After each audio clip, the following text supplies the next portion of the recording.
At the top of the hour, this is Metro News Update. From Los Angeles, Dustin Alexander-Perez. U.S. President Donald Trump says he's confident of beating a multi-state lawsuit challenging his emergency declaration to pay for the southern border wall. AP Washington correspondent Sagar Magani reports. Some 16 states are suing, calling the declaration unconstitutional. The president says he figured legal action was coming and predicts he'll beat it. We have absolute right to do that. I have an absolute right to call national security. We need strong borders. But Democrats say it's executive overreach and want Republicans to stand with them against what House Speaker Nancy Pelosi calls a brazen assault on the Constitution. A top advisor here has said the president's prepared to issue his first veto if Congress votes to disapprove of the declaration. Sagar Magani at the White House. Former acting FBI Chief Andrew McCabe says top congressional leaders did not object in 2017 when he told them the agency had opened a counterintelligence investigation of President Trump on the suspicion that he might have ties to Russia. McCabe told NBC News Tuesday he informed 8 key lawmakers, including the 2 top Republicans, shortly after he opened the probe. Days before, Mr. Trump had fired FBI Director James Comey, who was leading the investigation of Russian meddling into the 2016 presidential election.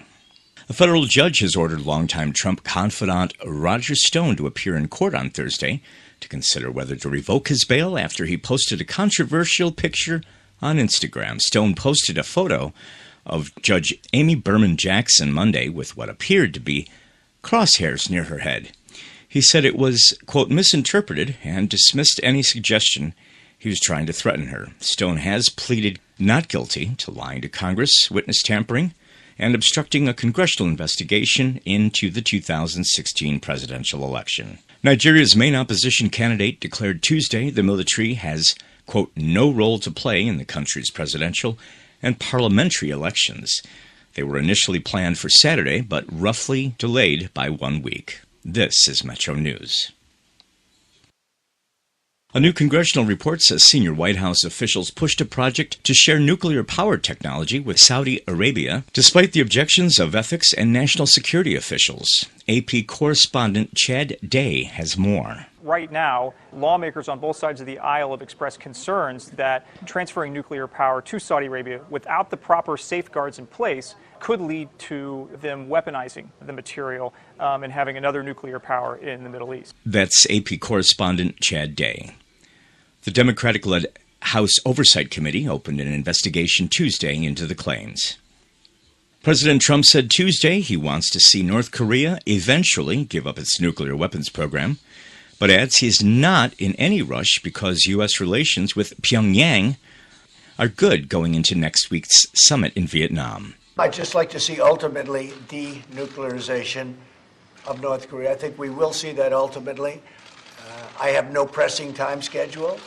He said his second meeting with Kim Jong-un would be very exciting, but he did not disclose details of what he hoped would be achieved. The U.S. Embassy in Haiti has confirmed the arrest of U.S. citizens and told VOA's Creole service it's seeking consular access for them as soon as possible. In an interview Monday, the Haitian National Police spokesperson said the men were arrested during a routine check on Sunday, and a Haitian national 2 Serbs and 5 Americans were among the detained. He said police found assault rifles and pistols in the 3 vehicles. There's been concern in Haiti that the group had a plan to be rolled out under the cover of the massive protests and looting that rocked the capital for 10 consecutive days, leaving at least 7 people dead. President Trump signed a directive Tuesday to outline the establishment of the Space Force as the newest branch of the military. Vice President Mike Pence spoke to reporters about it. America is leading in space once again. But in this respect, the President is calling on the Department of Defense to fashion what we have literally been working on for months, consulting with members of Congress and military experts.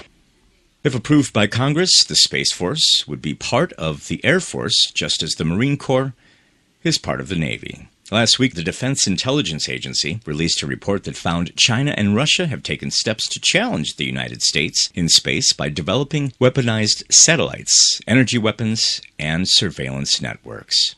Redeployment of opposing forces in Yemen's civil war away from crucial seaports could begin within days, but humanitarian operations are at risk of running out of money in a matter of weeks. Humanitarian Chief Mike Lowcock told a meeting of the UN Security Council Tuesday they expect current resources to be used up by the end of March. The UN-coordinated aid operation in Yemen includes more than 250 organizations.